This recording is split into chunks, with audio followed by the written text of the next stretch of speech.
ಅಸಲಿ ಇದ್ರೂ ಕೂಡ ನಕಲಿ ವ್ಯಕ್ತಿಗಳಿಂದ ಆಸ್ತಿ ಕಬಳಿಸಲು ಸಂಚು, 5 ವಿರುದ್ಧ ಹಿರಿಯ ಉಪ ನೋಂದಣಾಧಿಕಾರಿಗಳಿಂದ ಪ್ರಕರಣ ದಾಖಲು. ಅಸಲಿ ವ್ಯಕ್ತಿ ಇದ್ರೂ ಕೂಡ ನಕಲಿ ವ್ಯಕ್ತಿಗಳನ್ನ ಆಸ್ತಿಯನ್ನ ಕಬಳಿಸಲು ಯತ್ನಿಸಿ ಸಿಕ್ಕಿಬಿದ್ದಂತ ಘಟನೆಯೊಂದು ಮೈಸೂರು ಪೂರ್ವ ಉಪ ನೋಂದಣಾಧಿಕಾರಿಗಳ ಕಚೇರಿಯಲ್ಲಿ ನಡೆದಿದೆ.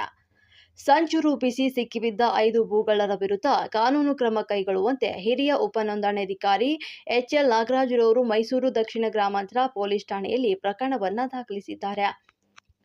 ಮೈಸೂರಿನ ನೆಹರು ನಗರದ ನಿವಾಸಿಗಳಾದ ಉಮೇರ ಖಾನಂ, ಸೈಯದ್ ಇರ್ಫಾನ್, ಸಲ್ಮಾ ಉಸ್ತಾನ್ ಅಕ್ರಮ್ ಹಾಗೂ ಜೋಹರ್ ಆಲಂ ವಿರುದ್ಧ ಪ್ರಕರಣ ದಾಖಲಾಗಿದೆ. ಗಾಯತ್ರಿಪುರಂನ ನಿವಾಸ ಉಮೇರ ಖಾನಂ ಎಂಬುವರ ಹೆಸರಿನಲ್ಲಿದ್ದ ಆಸ್ತಿ ಲಪಟಾಯಿಸಲು ಸಂಚು ರೂಪಿಸಿ ಸಿಕ್ಕಿಬಿದ್ದಿದ್ದಾರೆ. ಮೈಸೂರು ತಾಲೂಕು ಕಸಬಾ ಹೋಬಳಿ ರಮ್ಮನಹಳ್ಳಿ ಗ್ರಾಮ ಸರ್ವೆ ನಂಬರ್ 501/1 1 ಎಕರೆ 7 ಗುಂಟೆ ಹಾಗೂ ರಮ್ಮನಹಳ್ಳಿ ಗ್ರಾಮ ಸರ್ವೆ ನಂಬರ್ 210/4 1 ಎಕರೆ 5 ಗುಂಟೆ ಜಮೀನಿನ ಮಾಲೀಕರು ಗಾಯತ್ರಿಪುರಂನ ಉಮೇರ ಖಾನಂರವರು ಸದರಿ ಆಸ್ತಿಯನ್ನ ತಮ್ಮದೆಂದು ದಾಖಲೆಯನ್ನು ಸೃಷ್ಟಿಸಿದ ನೆಹರು ನಗರದ ನಕಲಿ ಉಮೇರ ಖಾನಂರವರ ನಕಲಿ ಆಧಾರ್ ಕಾರ್ಡ್, ಪಾನ್ ಕಾರ್ಡ್ಗಳನ್ನು ಸಲ್ಲಿಸಿ ಉಪ ನೋಂದಣಾಧಿಕಾರಿಗಳ ಕಚೇರಿಯಲ್ಲಿ ನಿಗದಿತ ಮುದ್ರಾಂಕ ಶುಲ್ಕ ಹಾಗೂ ನೋಂದಣಿ ಶುಲ್ಕ ಪಾವತಿಸಿ ತಮ್ಮ ಮಗಳ ಹೆಸರಿನಲ್ಲಿ 2 ಪ್ರತ್ಯೇಕ ದಾನಪತ್ರ ಮಾಡಿ ನೋಂದಣಿಯನ್ನ ಮಾಡಿಸಿದ್ದಾರೆ.